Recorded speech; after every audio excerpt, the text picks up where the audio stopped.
Al-Ja'fari, le Conseil des droits de l'homme, s'est basé sur des rapports erronés et des témoignages d'opposants armés.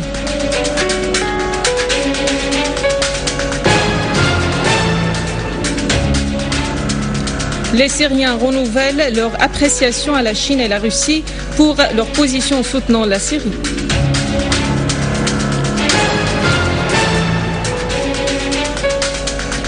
Au 30e anniversaire de leur intifada, nos concitoyens au Golan occupés réaffirment leur attachement à leur identité arabe syrienne.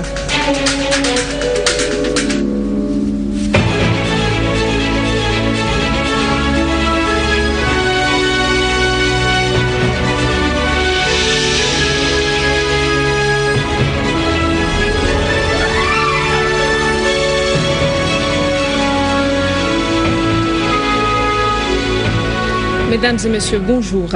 Le délégué permanent de la Syrie auprès des Nations Unies, Bachar al-Ja'fari, a affirmé que la séance de l'Assemblée générale consacrée au débat du rapport de haut-commissaire du Conseil des droits de l'homme sur la Syrie est illégale pour vice de forme fondamentale dans le mécanisme de convocation à cette séance et l'existence d'une carence juridique qui viole ainsi les procédures régulant l'action de l'Assemblée générale.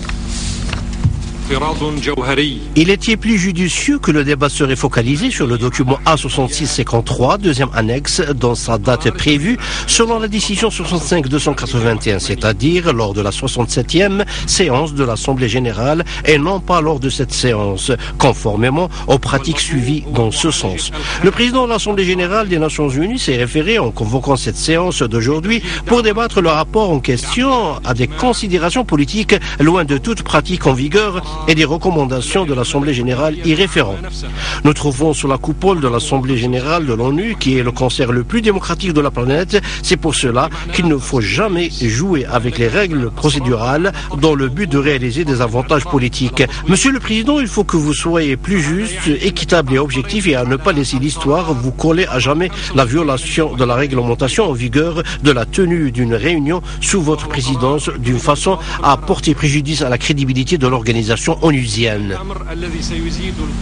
Al-Ja'fari avait expliqué lors de son intervention que certains milieux arabes, régionaux et internationaux ont choisi de déclencher une guerre multiforme, médiatique, politique et diplomatique contre la Syrie et non une simple campagne, puisque ces milieux ont adopté a priori des positions hostiles, illégitimes, dont l'objectif fondamental est de saper le pouvoir en Syrie. يود وفد بلادي أن يشير إلى أن السبب الرئيس لاستمرار الوضع المؤسف في سوريا. Pis encore, ces partis n'ont pas hésité à recourir à la force, à la menace et aux sanctions économiques et unilatérales en dehors du cadre de la légalité internationale. Ces milieux entreprennent actuellement un vrai blocus hystérique contre un membre fondateur de cette organisation onusienne, sans se soucier des dispositions et des principes de la charte onusienne. Les propos du haut-commissaire du Conseil des droits de l'homme évoquent la situation tragique que vit une partie du peuple syrien, mais elle a occulté les vraies raisons derrière cette situation, sans parler des sanctions économiques injustes unilatérales imposées par la Ligue arabe, les pays régionaux et internationaux à la Syrie. La Syrie a présenté des milliers de victimes civiles et militaires comme tribut de ses efforts durables pour asseoir la paix et la stabilité dans l'ensemble du pays, conformément à la responsabilité exclusive de l'État à protéger ses citoyens. Il est du devoir de n'importe quel État dans le monde de protéger seul ses citoyens à l'intérieur de ses territoires. Le délégué de la Russie à l'ONU, Vitaly Churkin, a regretté la décision prise par la Ligue arabe de suspendre la mission d'observateur en Syrie. Dans une intervention devant l'Assemblée générale, Churkin a indiqué que le vice-président de la République, Farouk al-Shara, est habilité à mener un dialogue global avec l'opposition. Mais il a précisé que cette opposition doit se débarrasser des différentes pressions exercées sur elle pour qu'elle puisse prendre part à ce dialogue sans conditions préalables. Sur cette base, a expliqué Churkin, l'opposition s'engagera au dialogue qui sera tenu à Moscou en vertu des dispositions de la nouvelle constitution en Syrie afin de préparer les prochaines élections générales basées sur le principe du multipartisme. Il a estimé que l'initiative arabe qui appelle au déploiement d'une force de maintien de la paix en Syrie nécessite une étude approfondie.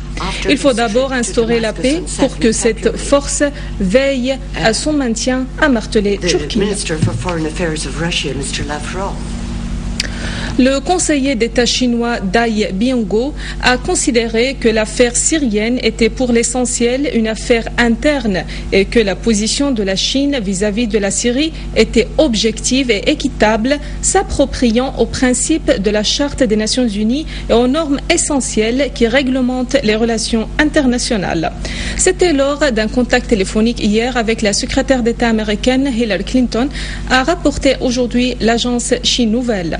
Dai a indiqué que la Chine soutenait les efforts de la Ligue arabe pour résoudre la crise en Syrie par les moyens politiques. Les deux responsables se sont mis d'accord sur la nécessité de l'arrêt immédiat de la violence en Syrie et de l'instauration de la stabilité dans le pays et au Moyen-Orient à travers un règlement politique. Cuba a dénoncé devant l'Assemblée générale de l'ONU les campagnes de désinformation déclenchées contre la Syrie pour justifier une ingérence étrangère dans ses affaires. Le délégué permanent de Cuba à l'ONU, Pedro Nunes Mosquera, a condamné le rôle des États-Unis, de l'Occident et de certains pays arabes dans l'immixtion dans les affaires intérieures de la Syrie au lieu de contribuer à une solution pacifique à travers le dialogue et les négociations entre toutes les parties.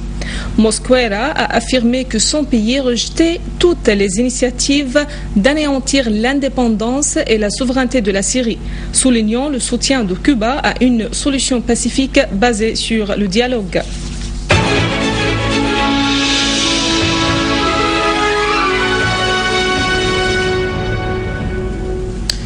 Suite à des investigations et des suivis, les services de sécurité spécialisés ont perquisitionné une cache des groupes terroristes armés dans une ferme située à Harasta dans la banlieue de Damas. Des engins explosifs télécommandés, des outils et des matières premières pour la fabrication de ces engins ont été saisis au cours de cette opération. Les services spécialisés ont également confisqué dans la même ferme 3 Kalachnikov et des uniformes militaires.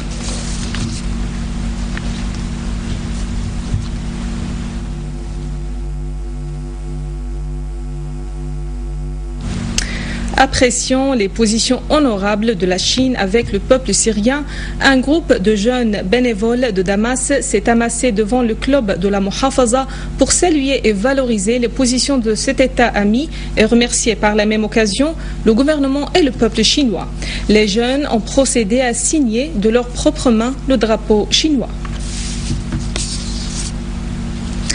D'imposantes foules ont afflué sur la place Al-Muhafaza al-Atakieh pour exprimer leur sincère reconnaissance aux positions de la Russie et de la Chine soutenant la Syrie dans les instances internationales.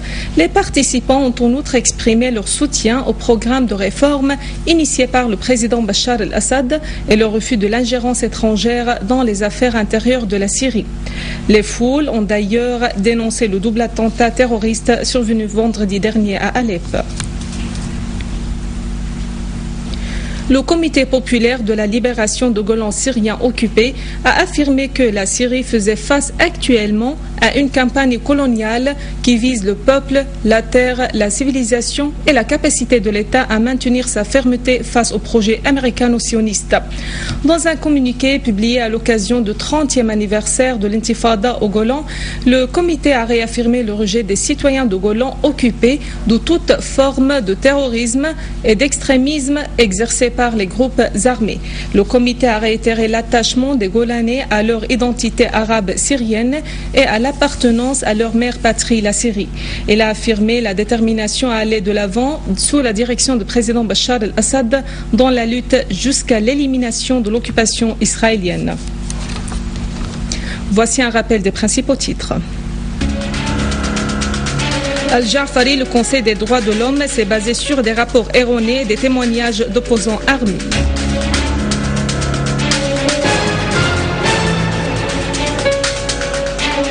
Les Syriens renouvellent leur appréciation à la Chine et la Russie pour leur position soutenant la Syrie.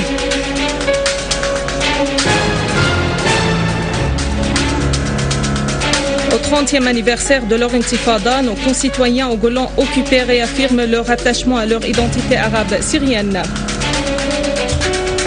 Ainsi s'achève notre journal. Merci de l'avoir suivi. Au revoir.